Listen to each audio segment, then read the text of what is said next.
from cleaning, cooking, managing, serving beers, washing dishes, washing the floor, the toilets, basically everything. You have to be involved in everything when you just start something. All the time, food was something really important that has to be perfect. The people will be happy. A lot of problems were solved in the dining table, like when there was a dining time, my parents were, or my whole family were like solving some heavy problems there. You were robbed?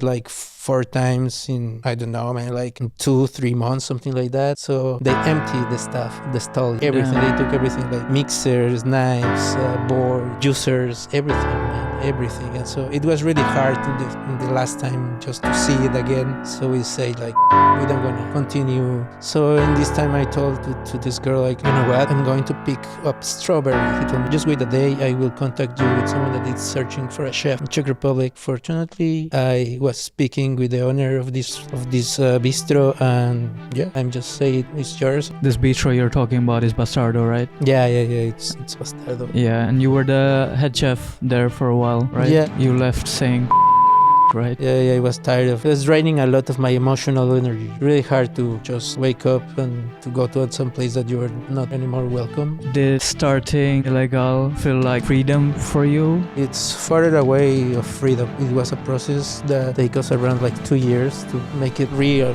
It's a process of making it real, yet you have the freedom to take your own responsibility, to take your own path. So how often do you feel like you have to compromise on what the original recipe of something is? I'm trying to do it the most Mexican that I can, but as well, it's really difficult to find some ingredients. The compromise is like to bring more. Have you ever thought of quitting Ilegal? The beginning was really hard for us. The first week, the first 2 weeks, it was like I feel completely crushed for the reality. So during those times, we were making the plan B. What will happen if we cannot afford it? So yeah, more than once we thought we had already the number of the real estate in the hand. We could just call it and sell it. What was it that kept you going? Alejandro Roja Perez is the head chef and the co-owner of Ilegal Mexican restaurant that keeps Mexican food real, authentic, and creative ever since.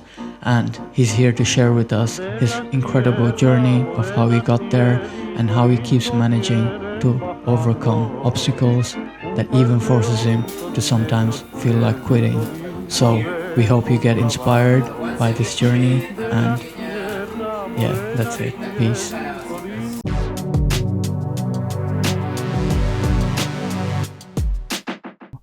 Starting as head chef in another more known Mexican bistro in town, he said "F that" and went on to open his own restaurant in the center of Brno, and they go by the name of Ilegal.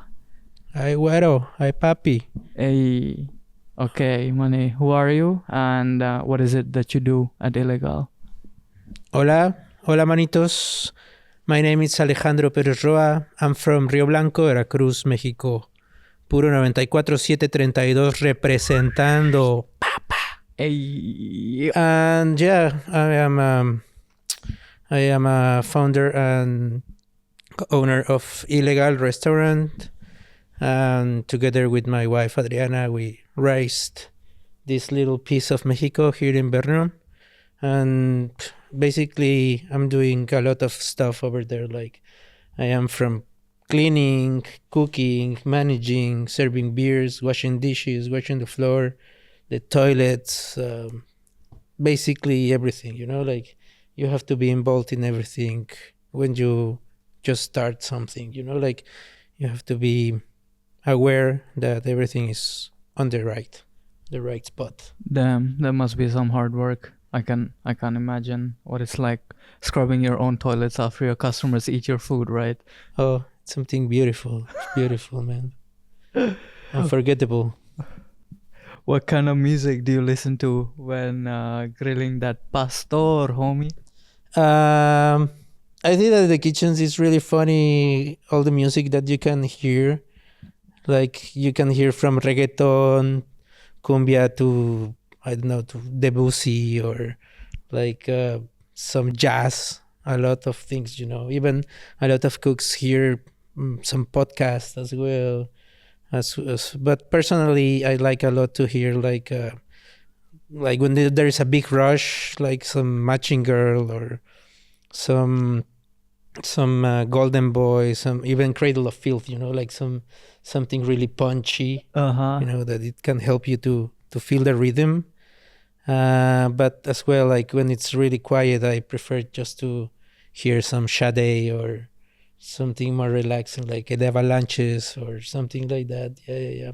But even like sometimes even the noise, like the ambient sound, it helps you to solve some problems. Like sometimes the noise of distraction can help you to go further into the mantra that you have on your mind. Like Right. there is something to solve, and sometimes quietness is the most louder in life. Yes. Yeah. So it really depends on the, let's say, like vibe of what's happening at that moment at the restaurant. Yeah, it's always part of sort of a mood, that it's present there. Also, as well, like who is there and who is working with you to like I'm not trying to monopolize the speakers as well, like it's not proper, definitely not good.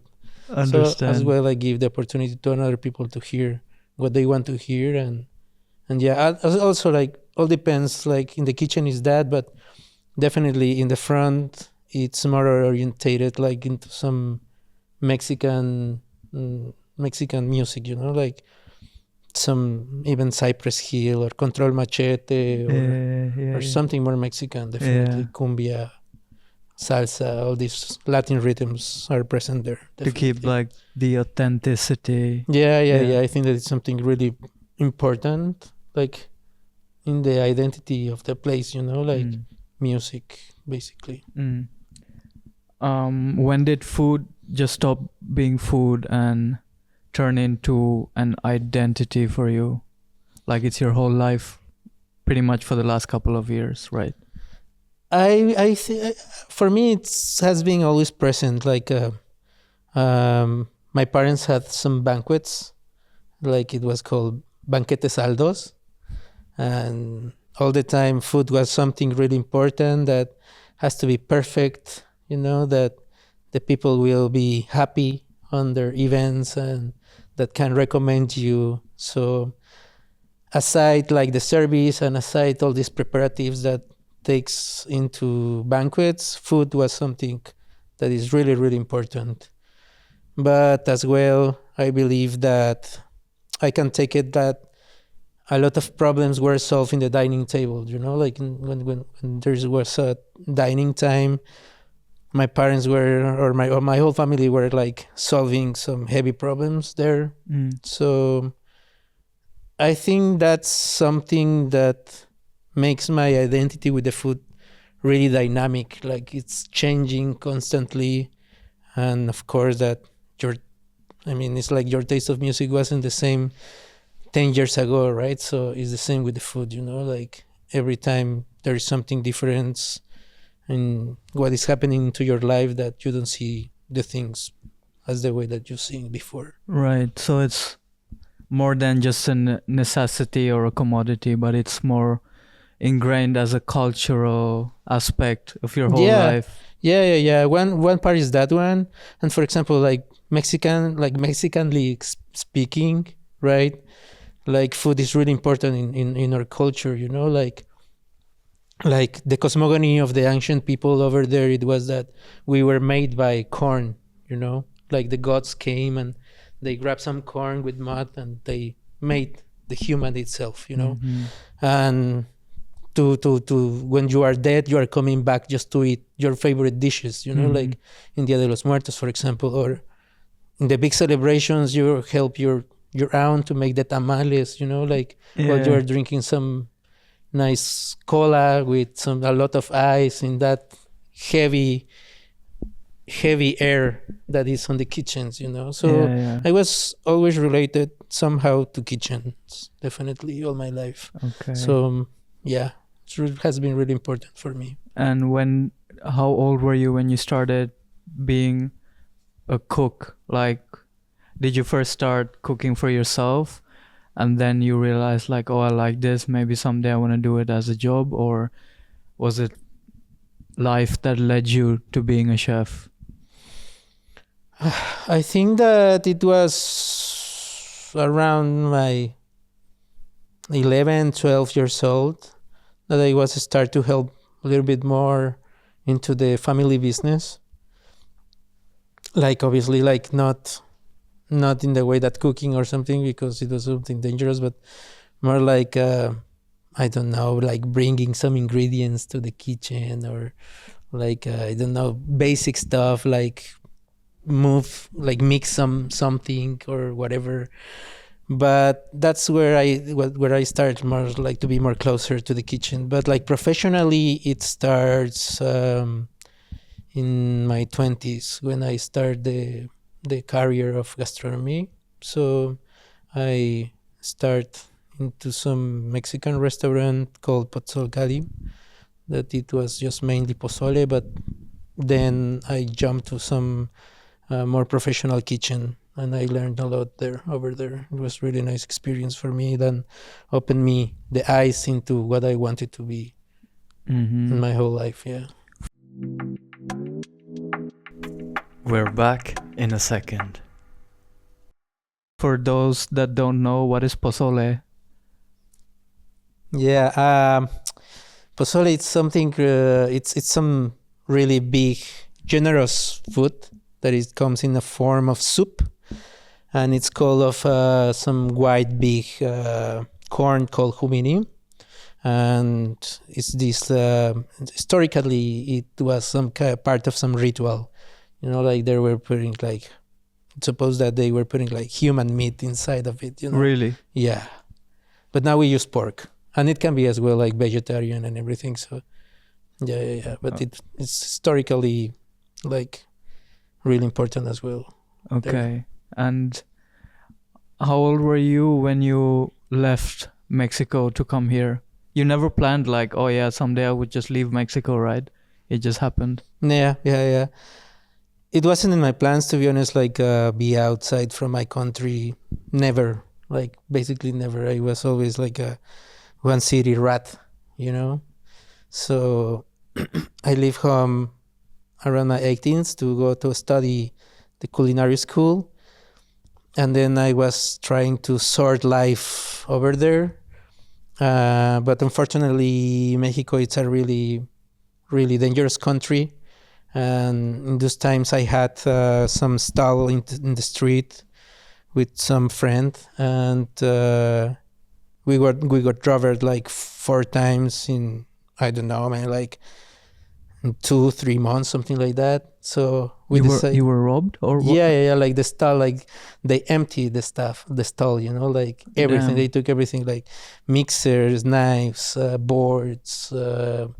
Juicers, everything, man, everything. And so it was really hard in the last time just to see it again. So we say like, fuck it, we don't gonna continue feeding this animal, you know, like Right. it was really hard for us.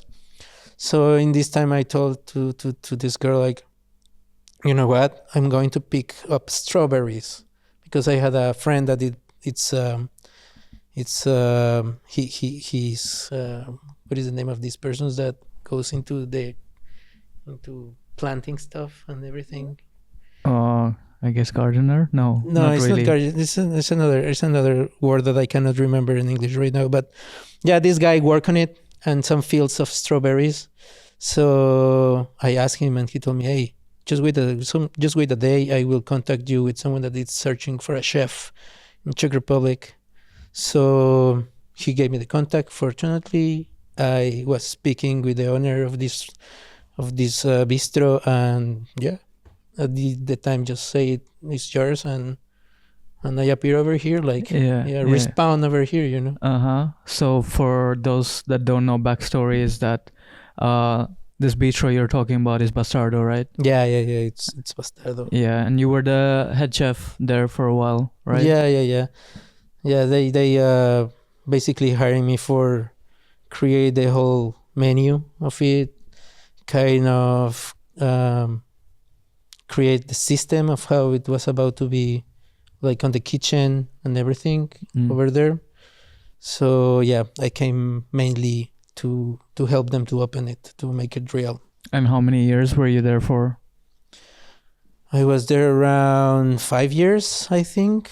Yeah, 5 years since the beginning to a couple of years ago. Yeah. And you left saying fuck that shit, right? Yeah. I was tired of it. It was draining a lot of my emotional energy, like it's really hard to just wake up and to go to some place that you are kind of not anymore welcome. So right. Yeah. Was it at some point that, like, I'm assuming at the beginning you were also driven the same way as the owners were, right, of the bistro to make the place successmo? Yeah. I mean, always people had this idea that I was that it was my bistro, like right. A lot of people were like, "This is yours," and I was like, "No, unfortunately, this is not mine." But I was taking care about it, like if it was mine, like it was a lot of soul. I put a lot of my soul, like myself into it. Right. That it was reflected on the people, like the people is the one that judge at the end. And yeah. We're back in a second.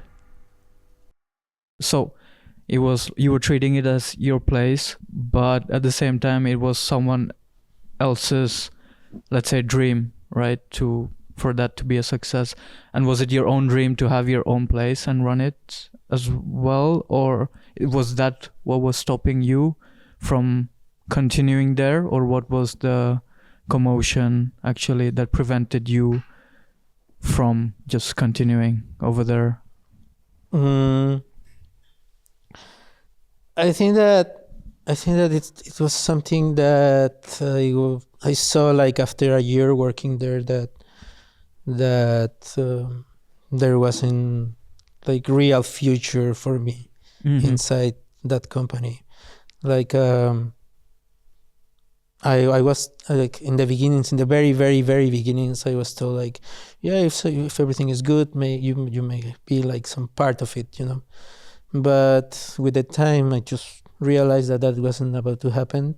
So I had the idea of bring my own place over here. But I think that it was kind of a little bit of fear to the unknown, and a little bit as well like ignorance from my side, ignorance into like laws of here, like language as well. Like the vision that people have here on the food, So all that makes me like stay like for 4 more years living. Right. So you were talking about mission with food over here. What did you mean by that? Like they have a different approach to food?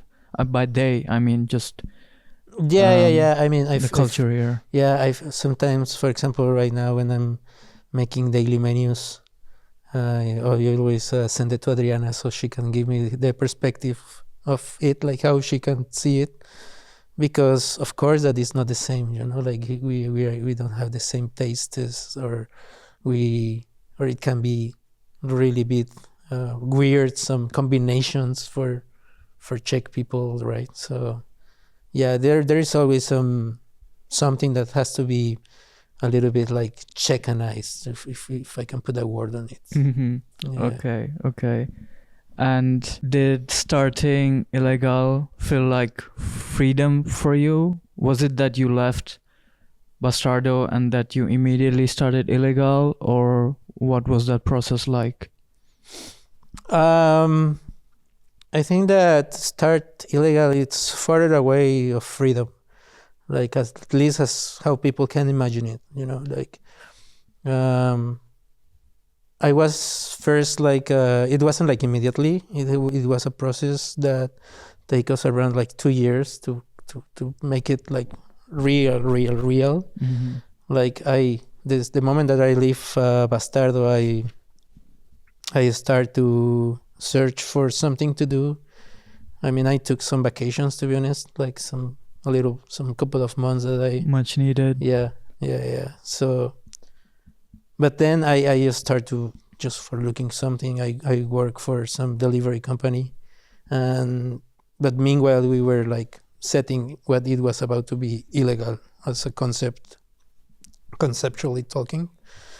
So yeah, it took 1 year to have it like properly set down, and another year to take it something real, like find a place and reconstructions and testings and everything. It was a long project, but never. I mean, it's a long process of making it real. Yet you have the freedom to take your own responsibilities. Like to take your own path.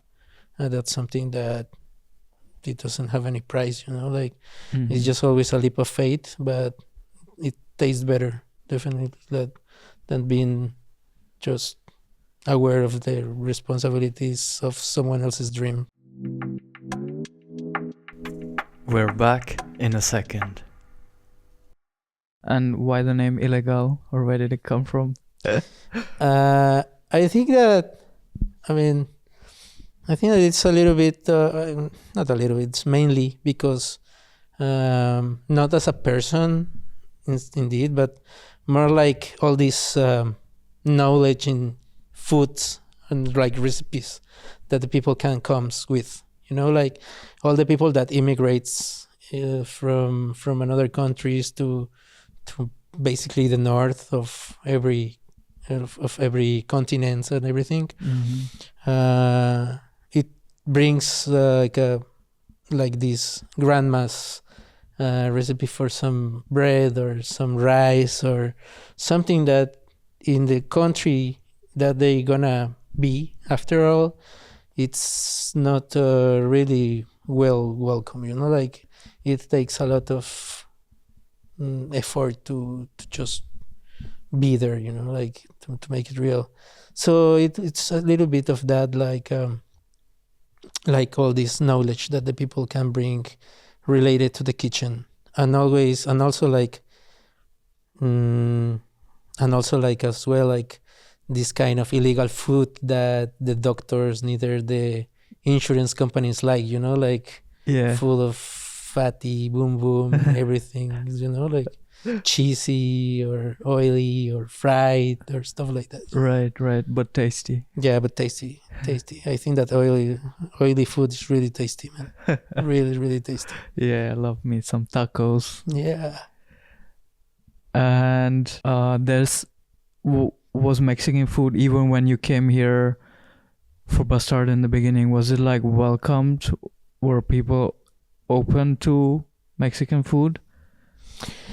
Yeah, I think that one of the best stuff that happened before it was that it wasn't that known. I think that Bistro Store was the first like Mexican grill over here, like properly Mexican, because I think that there were another one that it was more Latin American, this Miguel's or something like that. Mm-hmm. Yeah, so it was like that, but as well, like yes, it's Mexican, but like the vision of it is a little bit more Americanish, Right.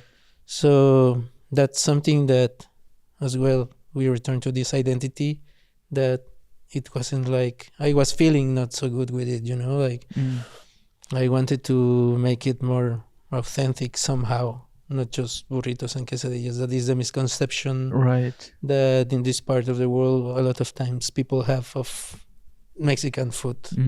Definitely. And burritos are not even Mexican, right? Well, technically. Yeah, they are like, but more into the north, like to the really close to US. But as well, like even like, for example, it's not common to have rice inside the burrito, or even lettuce. So it's more like a lot of beans, a lot of meat, sometimes cheese and the tortilla. That's it, But you have, as we told before, like you have to make it more attractive for your market. Definitely. What's the biggest lie Europeans believe about Mexican food? That is really simple. really simple, and that everything is some spicy stuff into burrito, like Mexické kořeny. yeah, exactly, man. Like a lot of times they think that it's really basics food, like they don't realize that to make tortilla it's a long process, that you have to put this like the corn into a special bath of some chem, like to make it softer, then peel it, then process it into flour, then make it like dough, then make the tortilla. So it's there is a big process, like long process on it.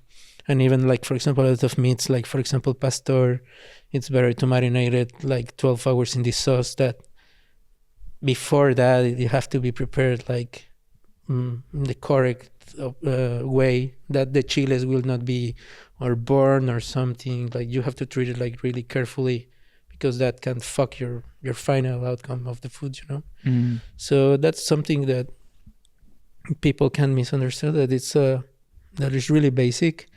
And mostly we don't eat burritos in the whole republic, like mostly in some cities in the north is really popular, but we have more than that, like it's a big country, and each state of Mexico have his own kitchen, so it's really difficult just to put it all together in just one place.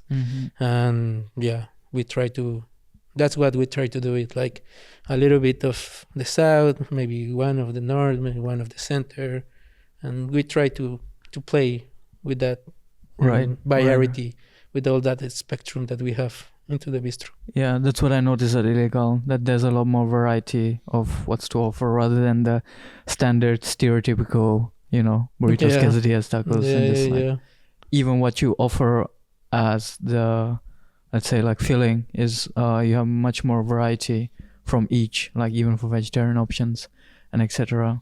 How much or how often do you feel like you have to compromise when you do some weekly menu, right?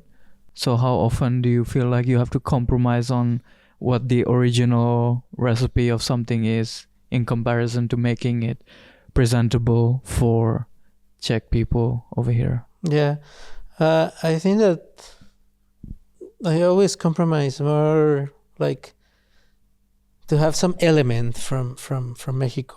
Like I'm trying to do it the most Mexican that I can, but as well, like it's really difficult to find some ingredients.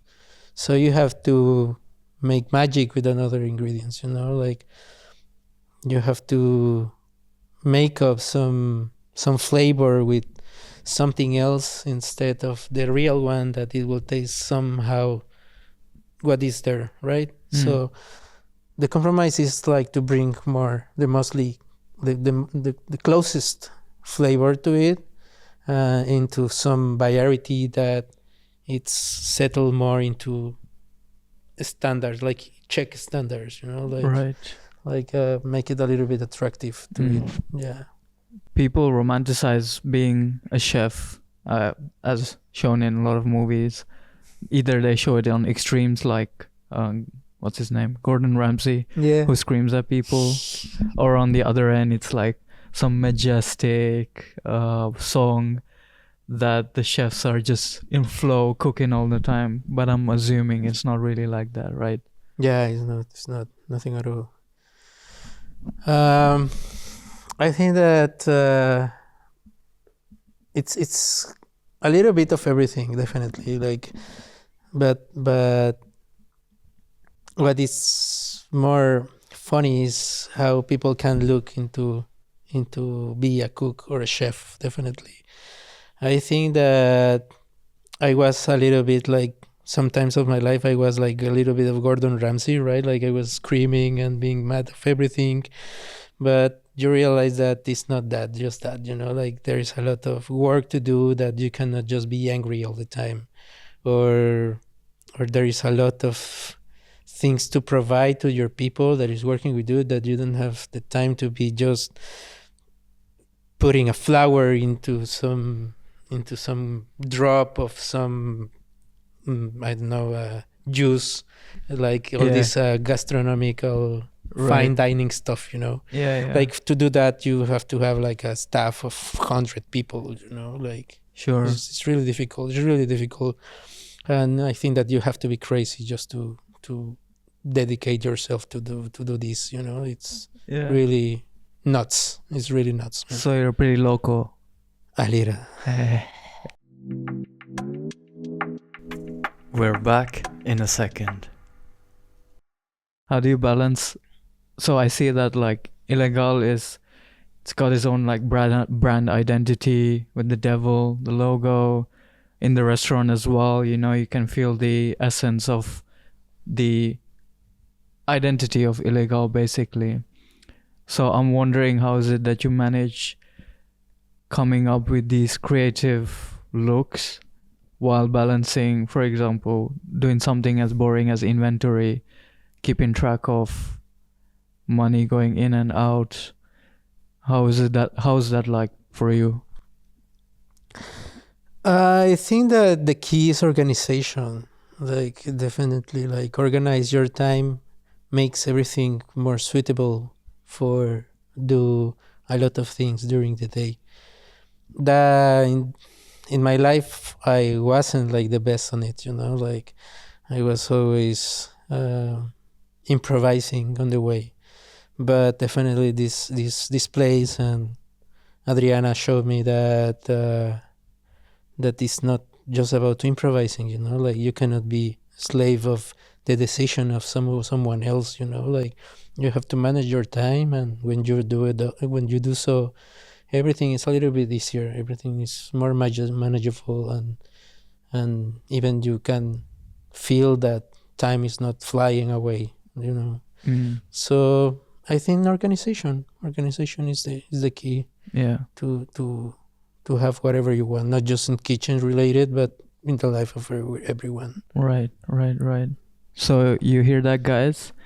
Even a local like Alejandro insists on being organized and having it just helps you get more shit done, basically. Definitely, guys. Yeah. Try sobriety and organizational things. Definitely. Sobriety? Yeah. Amen to that. Okay, have you ever thought of quitting Ilegal ever since you opened? Yeah. Yes. We had been like 5 minutes to midnight, like more than once, definitely. Yeah, I think that it's really difficult, like open a new restaurant and to a place into a city that have a lot of restaurants already, And for example, in the previous bistro that I work, it was different because it was the first one, right? But now there is more restaurants like dedicated to Mexican food, so that makes some change into how people see a new place. Also, like location and also lighting. Even it takes a lot into account when you want to attract people. And that's something that in the beginning was really hard for us. Like I remember the first week, the first 2 weeks, it was like I feel completely crushed, like for the reality. Right.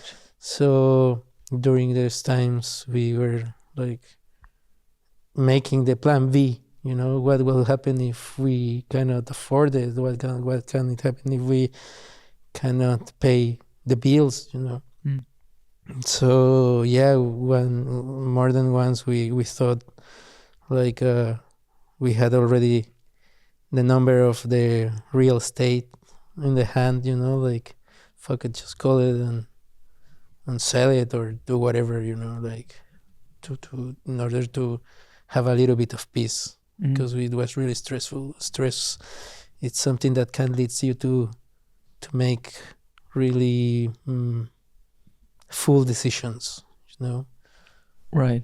And what was it that kept you going? I think that people start to like it. Like people start to make really nice commentaries about it, and people start to come. A lot of friends help us as well. Like a lot of friends came to make us some work, and to recommend the people and everything. So Yeah. we have plenty of friends that we love, that they came just to show some love to us and to spread the word and slowly start to work on it.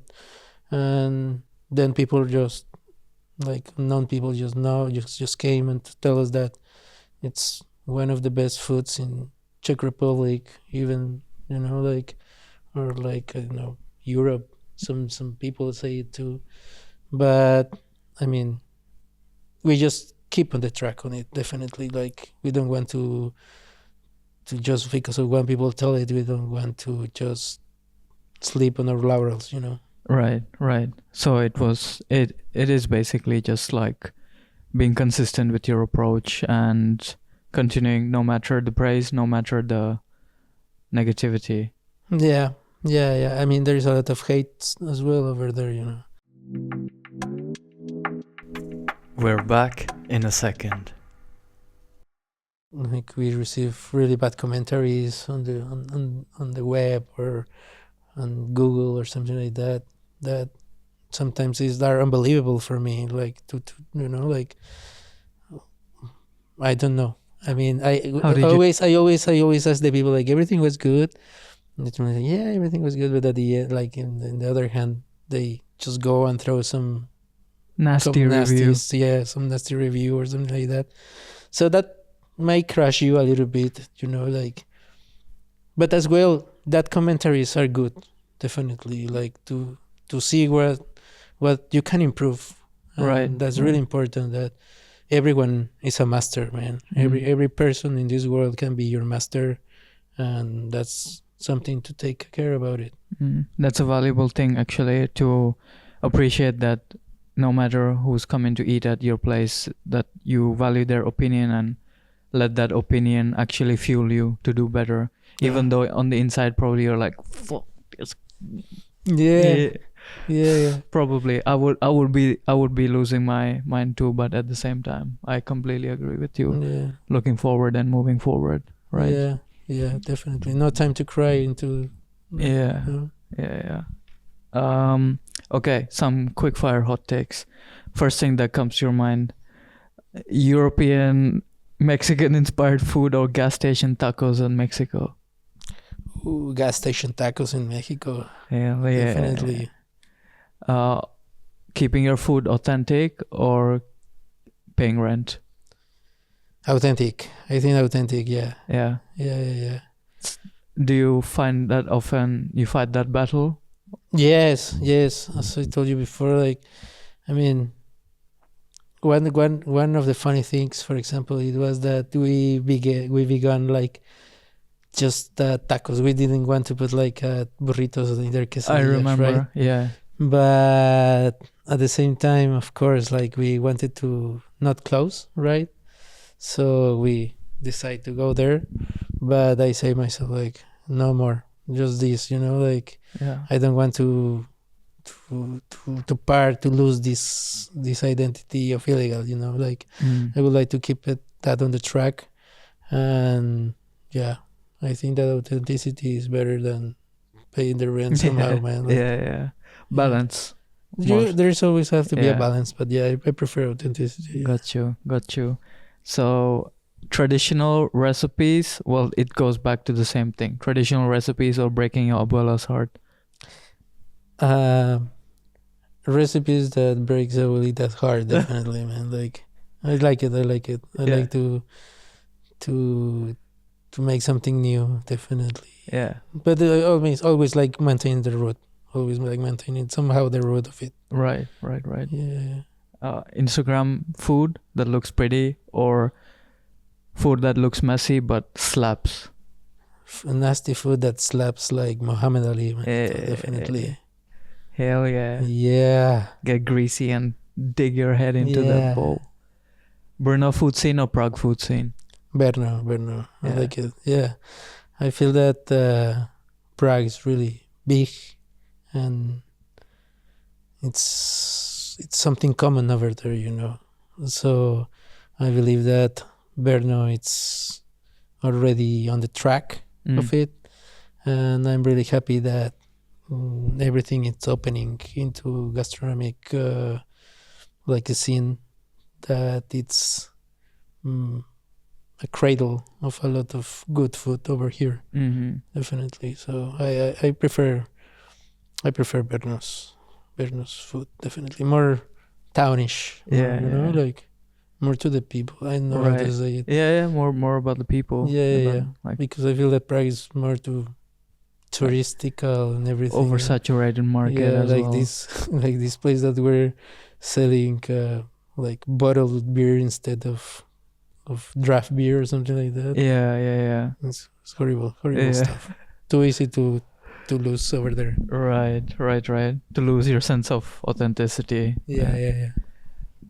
How do you manage to keep yourself inspired amidst all of this? Like, you look at the recipes online or read books, or it's like you go back to the basics and then build up on that? I think that it's a little bit of everything. Like sometimes I just ask, for example, Eddie, right? Like, hey, what's your favorite dish? Or I don't know, like we have like some girl from India, and I ask her like, hey, what is your favorite ingredient? And based on that response, I try to develop something, like something that have the Mexican root, but with that precisely ingredient, like, or like, I don't know, I see some reel in Instagram that's something that looks really good. So I try to emulate it, but with my own twist, thinking, with my own twist. Yeah.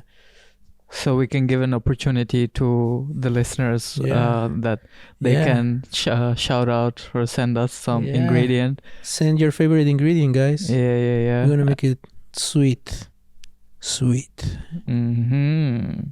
Okay. What's next? Expansion of Ilegal. Would you like to do another place someday, like outlet? Yeah. I mean, first, I think that the first expansion that we want to do is go out from these four walls as a brand. Like, I would like to have like merch, that we have a beautiful logo. I believe so. Made by my brother Aldo, and I think that it can be really nice to see it on the streets, not just on a t-shirt, but as well like stamps or something like that. Like something that we can do illegal stuff with it as well. Like some tag or something. And as well, we want to go by our lines of salsas. So we are in the final preparations for it. Like we are creating the labels and making some testings on it. So that's really coming. So that's the first thing that we would like to expand the brand. And some days we would like to just have another branch, right? Like smaller in a smaller format, not as big as Ilegal, because for me it's kind of big, but most like a stall, like little stall where we're gonna transport just the food that is already prepared just to sell. Just to sell. Yeah, I can imagine a little summer window somewhere. Serving tacos. Yeah. Basically, that's it. That's the idea in the future. Nice. If Ilegal disappeared tomorrow, what would you want it to remember? What would you want people to remember it by? I think that the authentic flavor, definitely,